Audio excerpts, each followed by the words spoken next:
Asmariani dan rekan saya Triana Nur.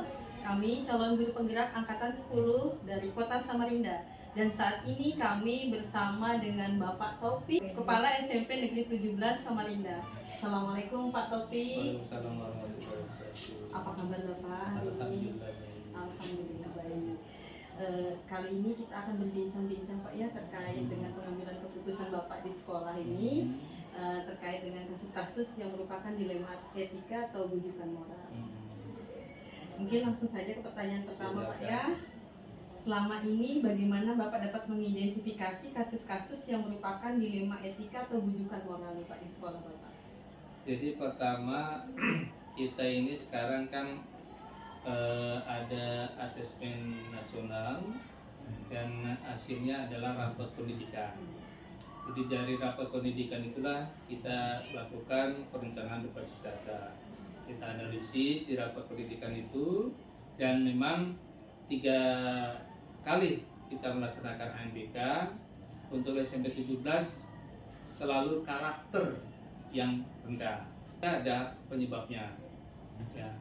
Salah satu penyebabnya adalah di kualitas pembelajarannya. Karena biar bagaimana peserta didik sentuhannya adalah di guru dalam hal mengajar. Nah, makanya setelah kita mengamati rapat pendidikan, kemudian kita juga mengamati peserta didik ya tentang karakter kan gitu, tentang etika, tentang budi pekerti. Ini memang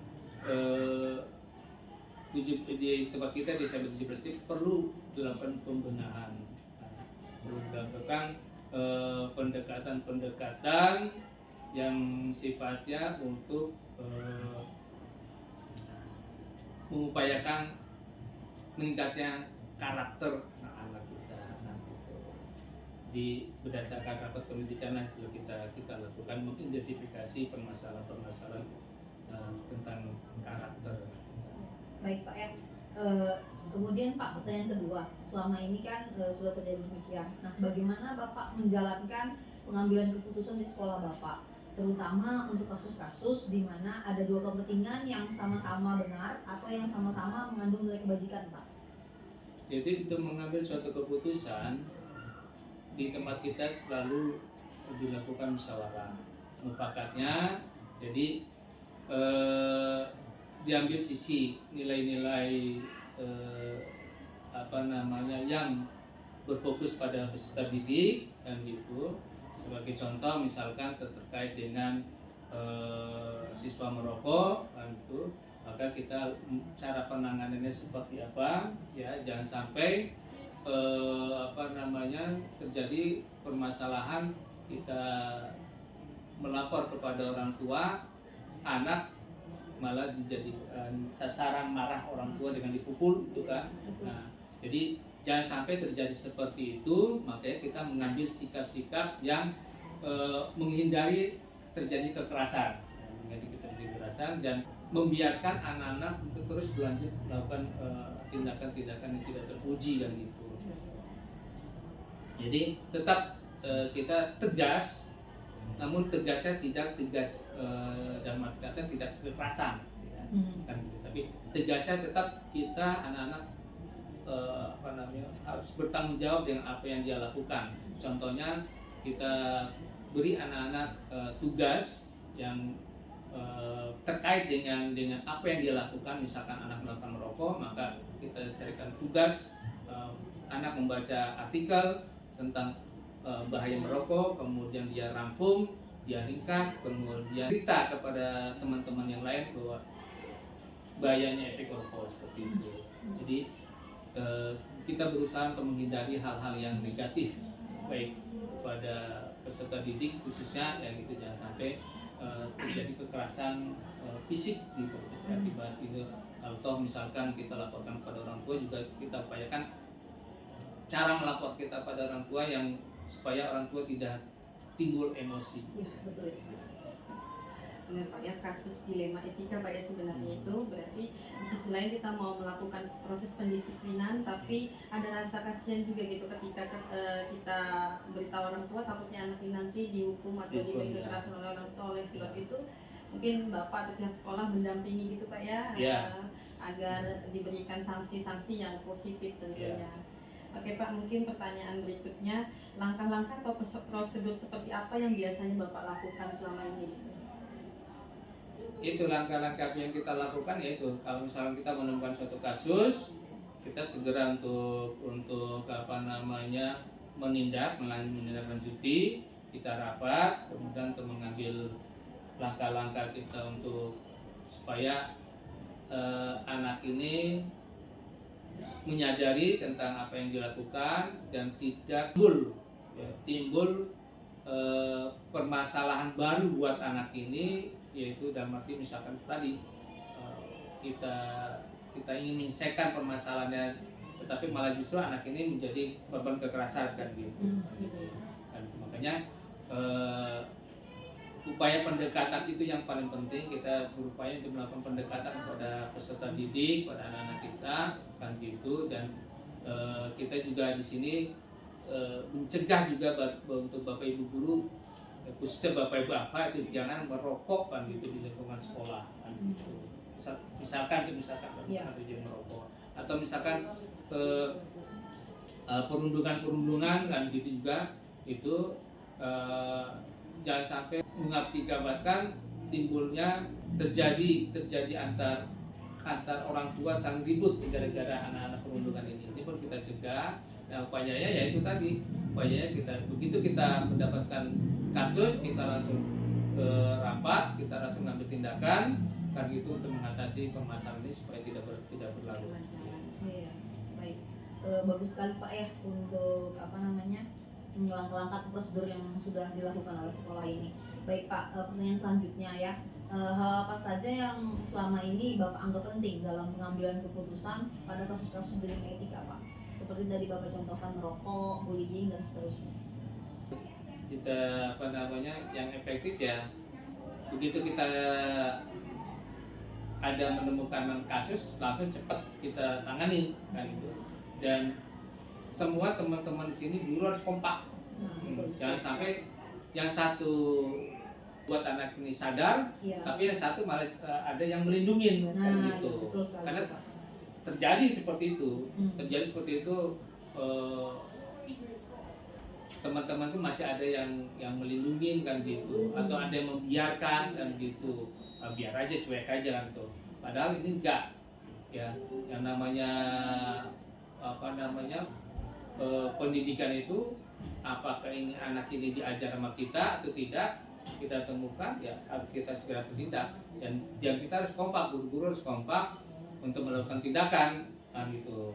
Kan gitu, kompak, sehingga dengan kekompakan itulah maka diharapkan ada terjadi komunikasi yang baik kan gitu. Dan anak-anak menyadari bahwa ternyata semua guru bertindak yang sama kan gitu. Dan jangan sampai timbul kalau dengan guru A enak aja kok, santai aja kan gitu. Begitu dia ketemu dengan guru B, wah kan gitu, ada rasa takut itu. Enggak, kita enggak, jangan sampai timbul seperti itu kan gitu. Jangan sampai timbul seperti itu dalam hal pendidik ya. Dalam hal mendidik kita harus tegas, yang sama-sama tegas, sama-sama untuk memberikan tanggung jawab yang bersama untuk mengatasi permasalahan karakter siswa. Ya. Oke Pak. Mungkin selanjutnya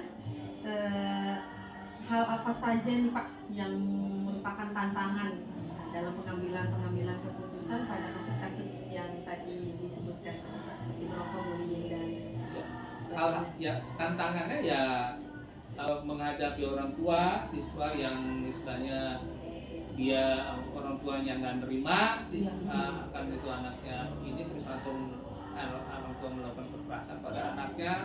Kemudian juga tantangan yang lain juga di lingkungan kita, itu contohnya di warung Jawa itu membiarkan anak-anak merokok kan gitu dengan pakaian seragam kan gitu. Walaupun sudah saya koordinasi dengan pihak lurah dan pihak lurah sudah datangin, tapi berlangsung seperti itu kan gitu. Nah ini yang justru agak repot kita sekolah ingin bertindak tegas, tapi ternyata di luar lingkungan sekolah itu malah membiarkan gitu, malah membiarkan dan diberi kesempatan untuk anak-anak itu. Makanya itulah yang mempelajari ya kasus ini kan gitu. Ya, jadi kalau misalkan nanti masih juga terjadi kan itu ya mau nggak mau kita akan laporkan ke pihak yang berwenang, seperti contohnya perlindungan anak kan gitu. Perlindungan anak, karena anak-anak kita yang masih dalam kategori yang masih memang dilindungi ya, dilindungi untuk tidak untuk apa namanya, supaya ada rasa aman bagi mereka. Ya. Baik, mungkin tantangan yang Bapak sebutkan tadi sama kayak di sekolah kita ya Bu Septia, karena kita di dalam satu lingkungan yang sama. Jadi memang ada permasalahan juga dengan warung yang di depan itu, karena kan apa namanya, bebas di sana ya Pak ya, gitu, kalau bebas untuk anak-anak merokok di sana. Baik Pak, kita lanjutkan ya Pak ya, pertanyaan selanjutnya. Nah, apakah Bapak memiliki sebuah jadwal tertentu dalam penyelesaian kasus dilema etika? Apakah langsung diselesaikan di tempat atau memiliki jadwal tertentu untuk menyelesaikannya? Nah, bentuk dan prosedur apa yang Bapak jalankan? Jadi kalau jadwal tertentu dalam penanganan kasus-kasus kita nggak punya jadwal tertentu, gitu. Hanya kita sifatnya begitu ada kasus cepat tanganin kan gitu, supaya nggak berlarut, dan siapapun bisa menanganin kan gitu, karena sifatnya mendidik kan gitu, tidak mesti harus ke kepala sekolah. Jadi kalau misalkan guru menemukan kasus, guru langsung lapor ke wali kelas bisa koordinasi dengan kesiswaan, karena kebetulan guru BK kita nggak ada, dua-duanya jadi pengawas kan gitu.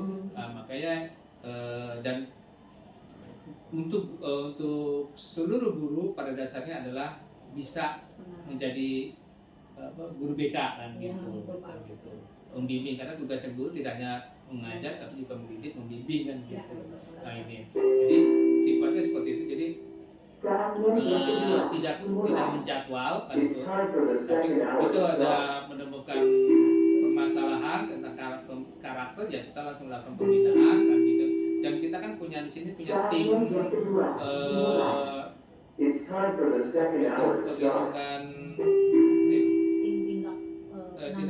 penanganan itu ya. Itu kita punya tim di sini kan.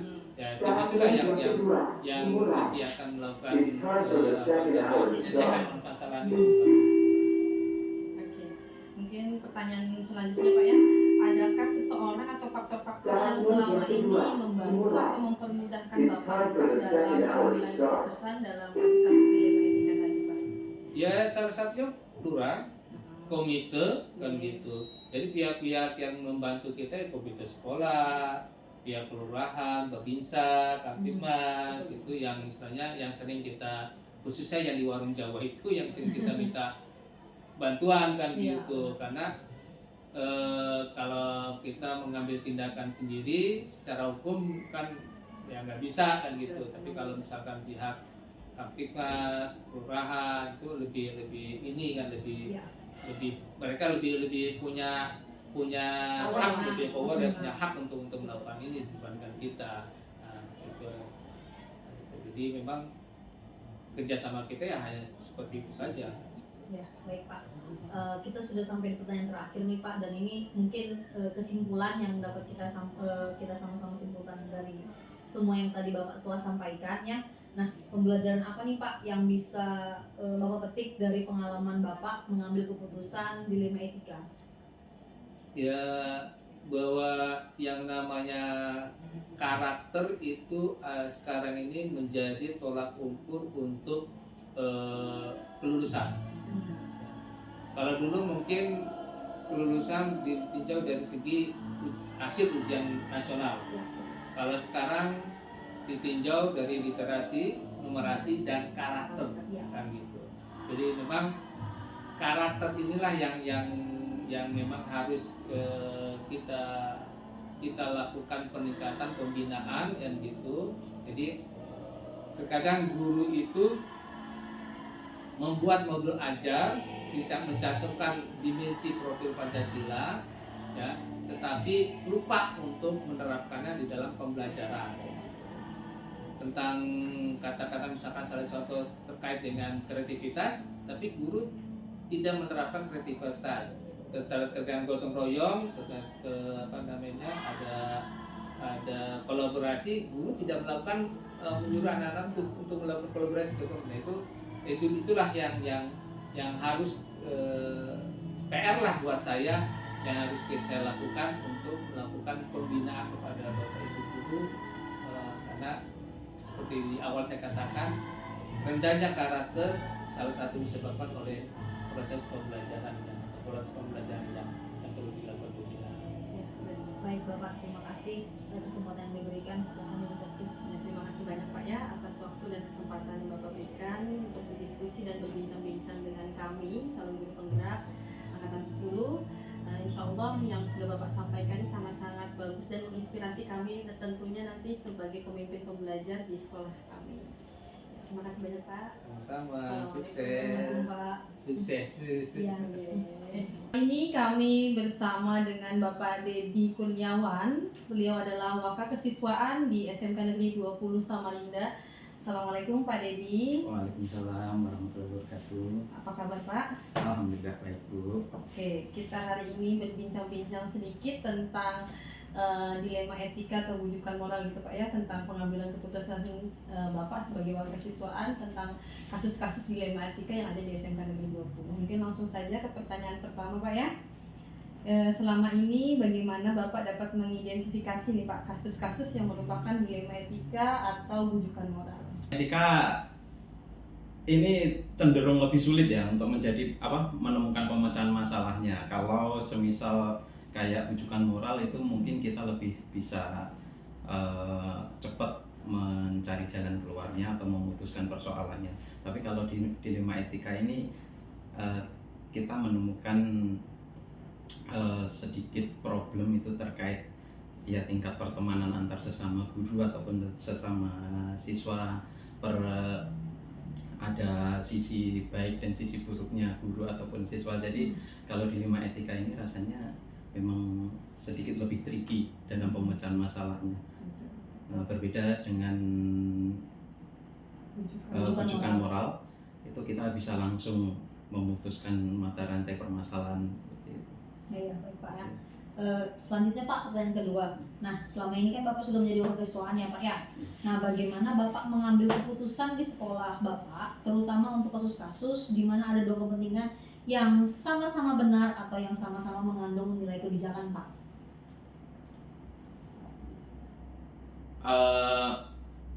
Tentunya kita mempertimbangkan, karena pada dasarnya kita tetap menerapkan asas yang namanya kemanusiaan dan juga kekeluargaan ya, bagaimanapun juga ya antar teman atau sesama guru ataupun dari guru ke siswa, apabila mereka mendapati kesulitan dalam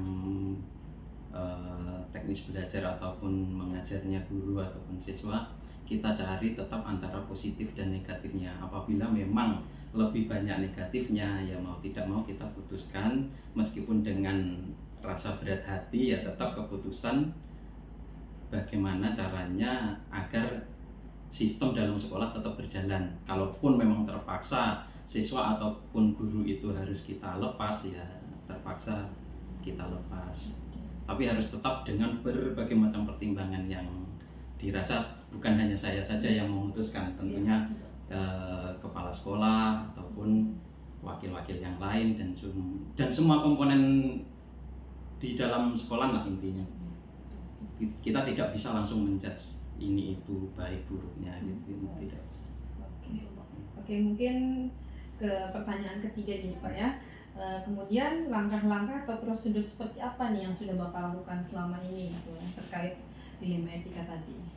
Ini guru atau siswa? Ya, boleh guru Pak, boleh siswa juga. Contohnya siswa aja mungkin ya, karena saya di sini kan siswa. Kalau antar guru sebenarnya lebih di atasan saya, yaitu kepala sekolah. Tapi kalau siswa, kayak contohnya aja siswa semisal melakukan suatu kesalahan indisipliner semisal, terkait disiplin masuk sekolah ataupun terjadinya konflik di internal sekolah, cara mengatasinya ya kita tentunya siswa kita panggil terlebih dahulu dengan melibatkan wali kelas dan juga bimbingan konseling tentunya kan.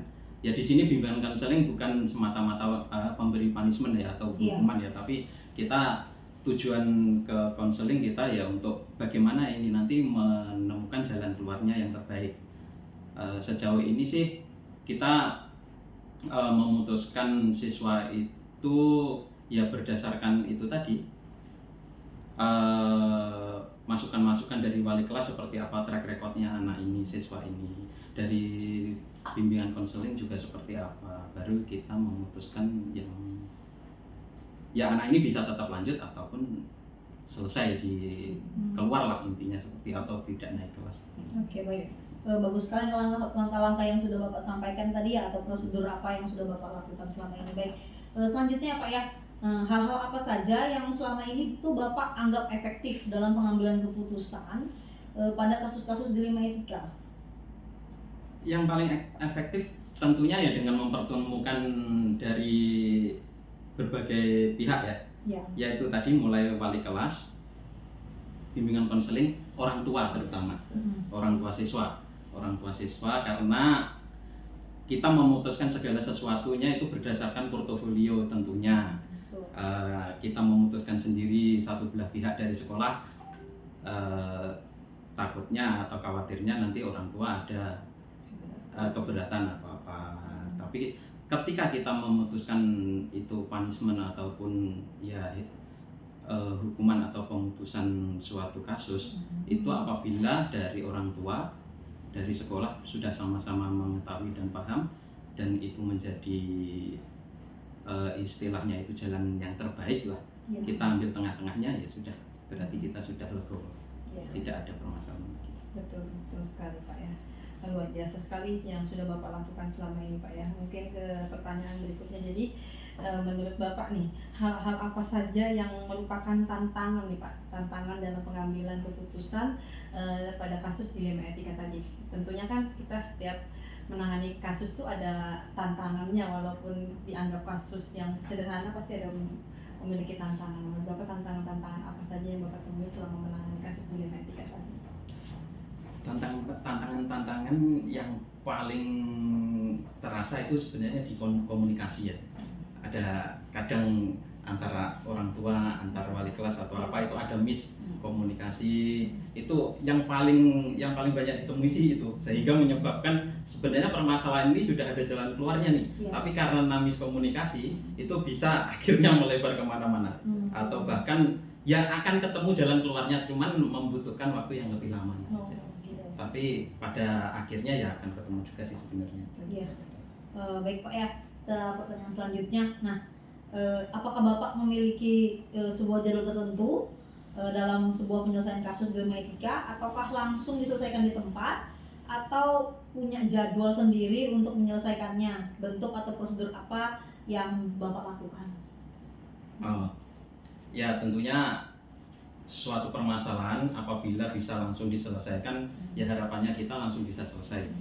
Akan tetapi ada beberapa kasus juga terkait permasalahan siswa itu biasanya yang tidak selesai hanya sehari. Ya mungkin ibu-ibu pernah sebagai wali kelas ataupun apapun itu tahu sendiri biasanya kan. Ya itu untuk langkah-langkah yang paling aman yaitu memang dari jalur komunikasi dan juga mediasi apabila terjadi problem permasalahan yang cukup berat ya. Itu. Tapi saya tidak punya jalur khusus apapun, saya mengikuti rules-nya ya sesuai prosedur sekolah. Apabila terjadi permasalahan terhadap siswa ataupun itu ya memang paling tepat itu selesaikan secara komunikasi lah. Secara langsung. Iya, tidak saya langsung memvonis itu tidak, karena kan dari wali kelas, dari bimbingan konseling, bahkan dari orang tua siswa itu mempunyai versi versi narasi untuk si siswa ini secara masing-masing gitu. Betul sekali Pak. Oke Pak, mungkin yang selanjutnya nih Pak, adakah seseorang atau faktor-faktor nih yang selama ini mempermudahkan Bapak dan membantu Bapak dalam pengambilan keputusan pada kasus-kasus dilema etika Pak? Oh ya tentunya wali kelas itu sangat berperan, sangat penting wali kelas ya tentunya dengan kepala sekolah juga, karena pengambil keputusan di puncak itu sebenarnya kepala sekolah dan tentunya dengan bimbingan guru konseling juga. Bimbingan guru konseling itu ya sangat membantu ya, mereka itu yang ibaratnya beliau-beliau yang memberikan, karena saya nggak bisa kerja sendirian jujur, karena bagaimanapun juga komponen atau item-item ini saling berkesinambungan, nggak bisa Kolaborasi, iya Pak, betul, nggak bisa bekerja sendiri lah intinya. Ya, baik, luar biasa sekali yang Bapak sampaikan tadi. Kita ke pertanyaan terakhir nih Pak, atau sebuah kesimpulan Pak. Nah, dari semua yang tadi Bapak sampaikan tadi, pembelajaran apa sih yang Bapak dapat petik dari pengalaman Bapak pada saat mengambil keputusan di Lima Etika Pak? Pembelajaran ya tentunya kesabaran pasti itu. Kesabaran itu pasti dalam apapun itu permasalahannya, kesabaran dan tentunya kerjasama ya, kerjasama dan juga kekompakan antar guru, antar semua elemen yang pemangku kebijakan di SMK 20 ini itu yang membuat ya semuanya akan berjalan seperti yang sudah diinstruksikan oleh atasan atau pimpinan. Baik, terima kasih Pak ya atas Sama-sama, kesempatan yang Bu. diberikan dan juga jawaban-jawaban yang telah Bapak berikan. Silakan Bu Septi ditutup. Ya, demikian wawancara kami tentang kasus dilema etika yang terjadi di SMK Negeri 20 Samarinda bersama dengan Waka Kesiswaan SMK Negeri 20 Samarinda Pak Dedi Kurniawan. Dan terima kasih Pak Dedi telah meluangkan waktunya dan kesempatannya untuk berbagi kisah, berbagi cerita bagaimana cara menyelesaikan kasus-kasus yang sudah tertangani Pak ya di SMK Negeri 20 Samarinda. Semoga lain kesempatan kita bisa berjumpa kembali untuk membahas permasalahan-permasalahan atau ilmu-ilmu yang berbeda lagi Pak dari Bapak maupun dari kami ya. Ya mungkin itu saja Pak. Terima kasih banyak. Terima kasih banyak Pak ya. Sama-sama Bu. Assalamualaikum warahmatullahi wabarakatuh.